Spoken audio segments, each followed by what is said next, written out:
Buyur bacı, bu 100 manat sənin olsun. Allah qəbul etsin. Allah mənə əvəzini versin. Bax, əzizlərim, bu bacımızın vəziyyəti 2 atası uşağa baxır. Bax, adi icab almağa yazığın pulu yoxdur, xüsusi ödəyə ehtiyacı var. Evin vəziyyəti, yəni inşallah mən çalışacağam bu evi təmir edeyim. Çünki həqiqətən adam çimə bilmir. Yaxud çimməyə yeri yoxdur yəni. Mən bacarıb şirkətlərlə danışacağam, onu eləyim və o şirkətdə nə qədər bacarıram, sağ olsun elə şirkətləri də göstərəcəm sizə.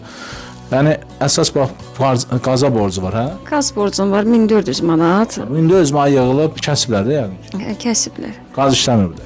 Yox. Bax qaza borcu var, sonra nədir problemi? 900 manat dizlərimə görə. Dizlərimdə yeyilmə var, elə belə. Həm də qrija var. Vaxtında bax üstə düşməsə bu dəqiqə Allah eləməz. Sabah yeriyəməyəndə 2 uşağa baxır. Nə olsun ki, indi biraz uşaqlar böyükdür, mən onu çəkmirəm. 2 uşaq da ata